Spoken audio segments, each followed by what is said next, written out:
Yo, this is George Dr. Funkenstein Clinton.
With what they are billing as the first and last appearance in Hawaii of one of the most remarkable performers, Rock and Roll Hall of Fame member, guy I've had a personal connection to for most of my life now. Parliament-Funkadelic are words you associate with George Clinton. They are his trademarks.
Look at all you space people!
job growing. Oh, yeah.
It is All Things Considered and member-supported Hawaii Public Radio, HPR1, and I'm Dave Lawrence.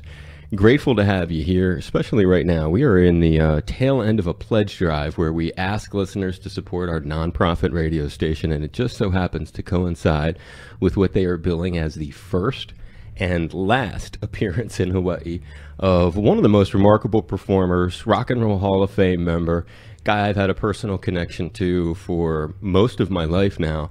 Parliament-Funkadelic are words you associate with George Clinton.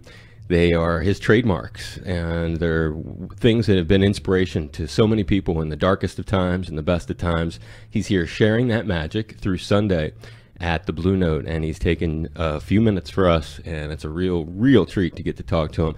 Welcome, George. Great to see you, my brother. Ruth, good to be here. This is going to be a vacation and a job at the same time.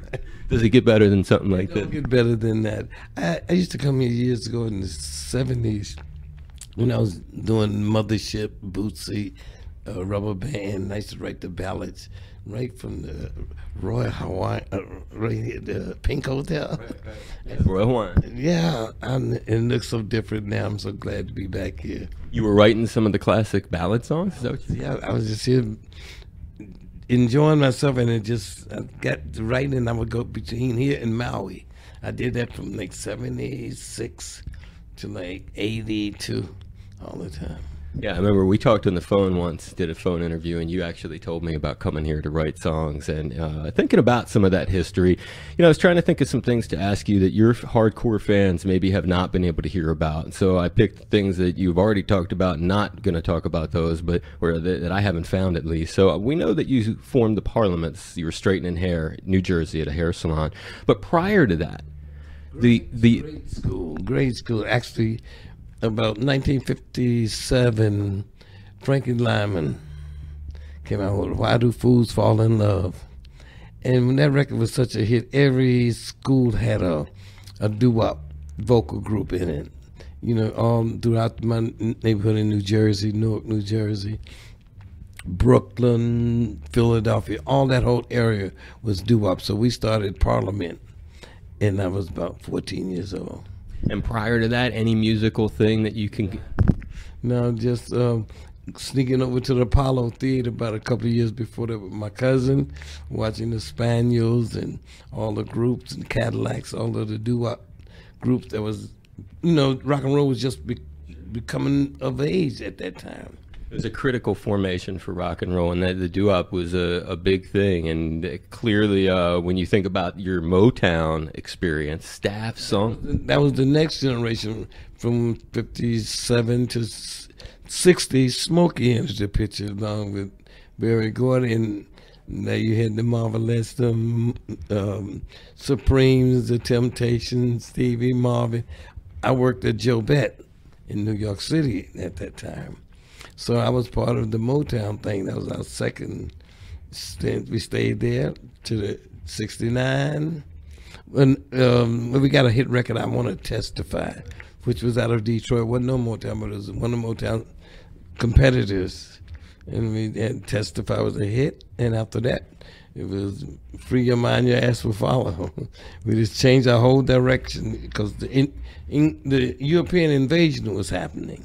You know, they started Rolling Stones, Beatles, and Led Zeppelin, and Who's, and all of that. Jimmy, I knew him from the Isley Brothers and King Curtis, but he had come back here with a brand new thing. And so right away I saw we had to change because Motown had moved to L.A. and it was no longer a Detroit thing no more. So we went off into Funkadelic, turned the amps up real loud, start playing loud Motown music, and that's what people could start calling it Funkadelic instead of psychedelic. That term, how did that term come to be for its first time? James Jamerson, you know, the bass player at Motown, called Billy Bass and Eddie Hazel, Tiki and Bernie Worrell the Young Funk Brothers, because, you know, they was all like 16 years old. He called them the Young Funk Brothers, and psychedelic music was the music that was happening at that moment. So I just took what he said, the funk, you know, which had been a term my mothers used to, you know, use with Lightning Hopkins and Muddy Waters. That was funky music back in those days. And I took that and just, so Jimmy was doing the psychedelic, and I said, I'd do this funkadelic, the mid-tempo version of R&B. You know, rock and roll was the fast version of R&B. You know, the Chuck Berrys and the Richards, you know, and that was rock and roll. And also the blues was the real slow part. Both of those was taken by the European groups that was coming on. They was doing rock and roll and blues. So we said, we're going to do the mid-tempo music. Only people that was doing that. You charted your own course. That's something that wasn't being done. Yeah. So New Orleans was the only one that had a feel that wasn't. They were the only ones doing that mid-tempo, you know. Get out of my life, woman.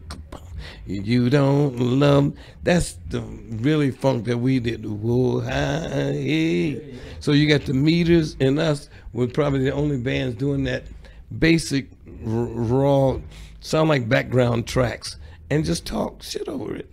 Good old funky music for one. Good old funky music. That was the first one of those songs. That was when I decided to make that turn and go deliberately away from the strict, tight productions at Motown, because they was classy, tight, clean.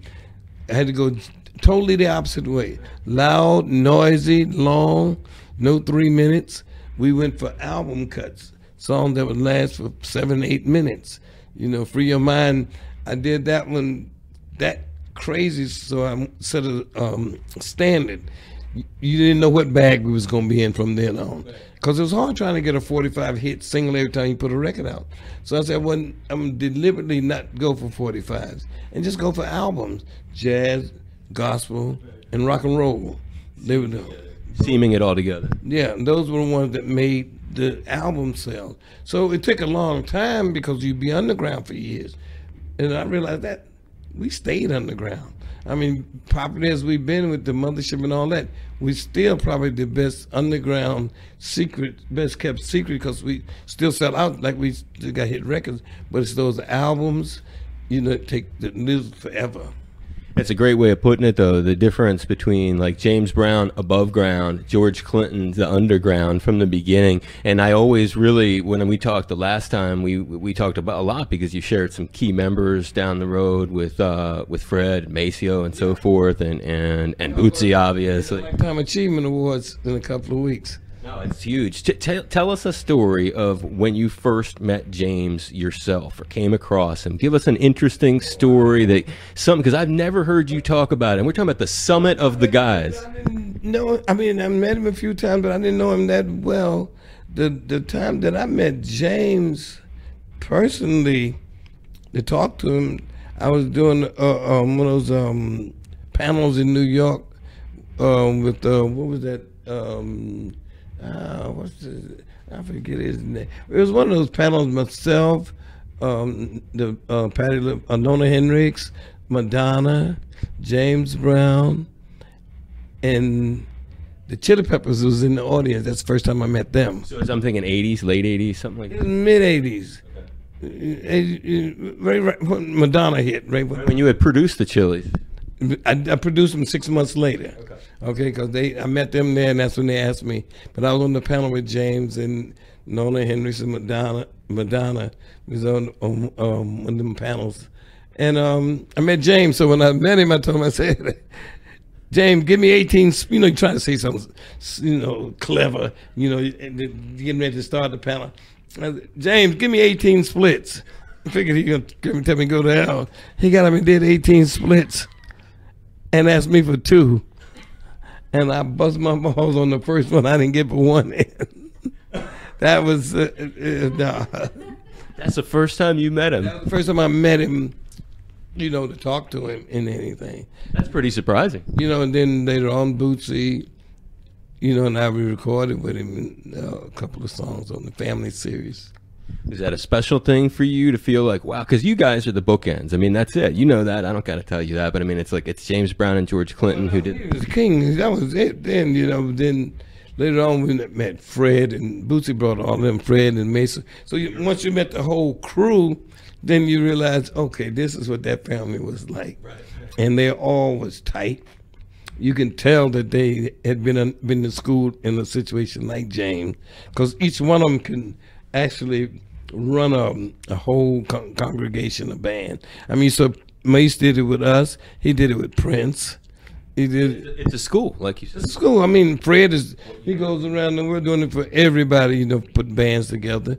Bootsy the same way, and pretty much all of them was like that.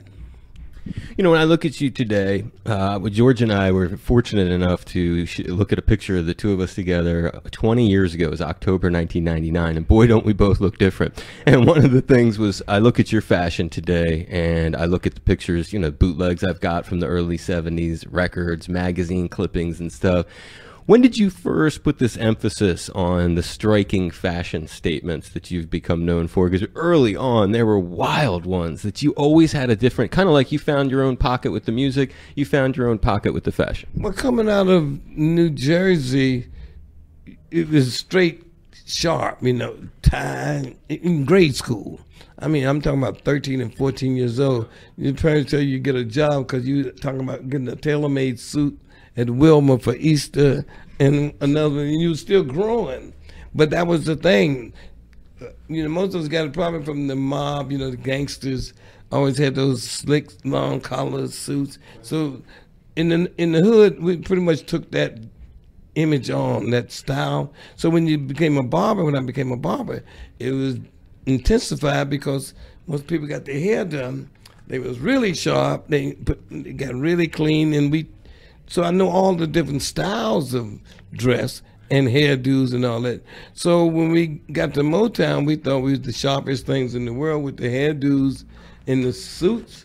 But as soon as we got there, it changed. You know, like I said, the Rolling Stones and all that started coming.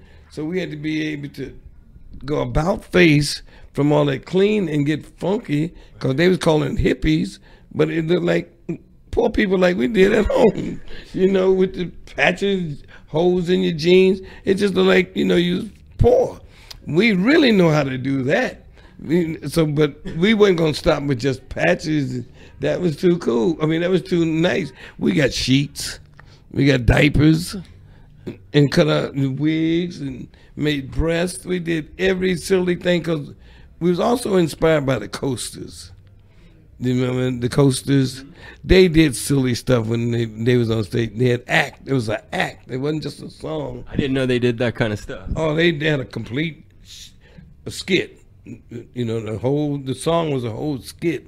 And so we kind of went for that, the Motown. I just took everything that anybody did that worked and just put it together. And by the time we got to America Eats Young, Maggot Brain, all of that, we had got tripping. We had started taking acid, so we was gone.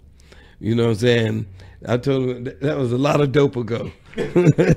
You know, we were out of our mind because we run into all these kids who changed us. We thought we was gonna go out and make people fall in love with us, you know, the girls. And next thing we know, we was old school before we got started, because we was hanging with the hippie kids, and they was right away. We was like in the midst of something that we had no idea. So now we had to find a way to be slick with being funky. So then you get all of the chicken feet and the clown costume. We was in Boston. I went to see Led Zeppelin and what's his name? Flute? Jethro Tull. Ian Anderson, Jethro Tull. I went and saw them, and it was like all the kids was dressed in their funky hippie outfit. So I took everybody to the costume place the next day, and we bought every conceivable thing in it. Like I said, the chicken feet, the wings, the mask, and so when we played Maggot Brain the next time, somebody's coming out of a casket with the fence mask on, or either I would come out of the casket with the chicken feet, you know, while they playing Maggot Brain. And we just started making a thing. It wasn't a group anymore. It was a play. And it was, you know, like in action and very spontaneous, evolving. All kinds of, and the audience always was a part of it. And it just stayed that way. They grew up right with us. So now you always get their kids and their kids' kids and their kids' kids, just like my kids and my grandkids are in the group now. Well, it's funny you say that, because Gary Scheider, Diaper Man, and then you've got the kid here. His son is in that. The drummer is the trumpet player's son. Incredible, that kind of lineage and connection. When you were talking about that as it got weird in the mid-period of the 70s, one of the things that you're known for, something that's in the Smithsonian, I should add, makes George a very historic figure, the Mothership itself. The Mothership, by that time we were, say, 76, we were trying to go for a funk opera. You know, Pink Floyd had did their thing. The Beatles had the Sgt. Pepper, you know, thing. And those kind of shows had been, yeah, all of them had come, did a big production. So we said we're going to do a funk opera. And it was going to be the Mothership Connection. Neil Bogart wanted to name it Land in the Ghetto. No, we got to come to the land and get everybody. So it was the Mothership Connection and the spaceship, and then underwater with the Motor Booty Affair. You know, all of those was big props. We got Larry Legaspi did the costumes from Cats. The guy that did the costumes of Cats. Who was doing your costume? Joe Fisher did the spaceship, and he designed it. He did all the Broadway plays, the big Cats, the big props, and he designed the actual Mothership. He designed the Mothership, yeah. And who had thought of the idea to put a spaceship on the stage? Well, I wanted to do the spaceship because we had the record was a hit already. It was a hit already, and so I told Neil Bogart, who was a promotion man himself from Buddha and all of that. Tim Bogart, Casablanca. Yeah, but that's his son. Okay. Yeah, Neil Bogart. Okay. Yeah. Neil Bogart, right, for head of Casablanca. Yeah, the head of Casablanca, yeah. So he was a promotion man, so he knew that with a spaceship, we could promote for years, every album. And consequently, I promoted the album even after Casablanca was gone. I was still promoting albums with the Mothership. That's great. So that's great history I never knew. So the record was out. Then you were like, the record's a hit. We need to capitalize on it. One great way would be, let's do a spaceship on the spaceship. You ain't going to get the back end royalties anyway, right. But they'll help you get a prop, you know. One of the cool things about that is Casablanca Records was home to Kiss, which was another of the most visual bands of the era. Kiss, Donna Summers, right. All three of us at the exact same time. He was the epitome of promotion and hype. Did you ever, when you were dressed in your full regalia like the band, did you guys and Kiss ever be in the same place with them dressed like? Same boots. I gave him a pair of boots that he had that he used to wear. He swore to God he gave them to me. Who's this? A guy in Kiss? Yeah. Gene Simmons with the tongue. Yeah. So and I have the boots on in Up for the Downstroke. Wow. Final question. You've been very generous with your time tonight. When we look at this. You know, to wrap up a lot of bands, I've seen so many bands say it's our final tour, and then 20 years later they're still touring, or sometimes they come back and do another one, or sometimes it is their final tour. Why? I had 6 months to it. To put it that way, they're doing my lifetime achievement thing right now. So it's actually getting harder than we've ever been since we've been out here. And the kids are learning to take over the group. That's what we've been doing for the last 2 years. And I see I'm probably have to go for another 6 to 8 months after this. But I plan to leave in November. It'll probably be towards the next. Why? Why I'm leaving? Oh, the band is around 78 years old this year. And it's time to move on. They got it. They doing, you know, I'm getting in their way now. And you're looking for them to keep it going after your. Yeah, that's what I mean, when you see tonight, you'll see. This brand new show has been that way for the last couple of years. And we played with the Chili Peppers in Australia about 3 weeks ago. It was lit. I mean, they got the kind of energy now that it brought all of us back, even woke the Chili Peppers back up. You know, see, because the kids knew the Chili Peppers when they were babies. Right. These kids, they knew the Chili Peppers when Anthony and them was 17. They've been in your life so long. Yeah, so they got the chance to see the evolution of the thing, and they was blown away. And George produced the Chili's in the mid-'80s. I mean, George's connection with them goes back decades. Freaky Style, they got some, we had Fred Wesley and Mason on their record. So where will we find you when the touring's done? You're just going to be kicking where? We're doing movies and cartoons and animation. So I'm still be producing the band. Okay. Yeah, I still got a finger for that. It is the legendary Dr. Funkenstein himself, Parliament-Funkadelic. It's George Clinton, and he's through Sunday at the Blue Note, and there are basically no tickets left for this thing. But during our pledge drive that we've got on All Things Considered right now, what a huge thrill on public radio to have you supporting us by being here as our guest like this and just taking some time for me tonight. I hope this was fun. I hope you had a good time. I appreciate it. I might have some more good time. Yeah. Thank you, George. Thank you. Yo, this is George Dr. Funkenstein Clinton, and I'm asking you to join right now. No, not P-Funk. We've got more than enough members. I want you to join this radio station, Hawaii Public Radio. We're having a pledge drive, y'all. We're in the middle of my favorite radio show, All Things Considered, with my dear friend and fellow Funketeer, Dave Lawrence. Please join Dave and I as members of HPR right now. Make a pledge of the amount you can afford and know we'll do the dog for you. Here's how, and thank you for giving us a helping hand. Roof.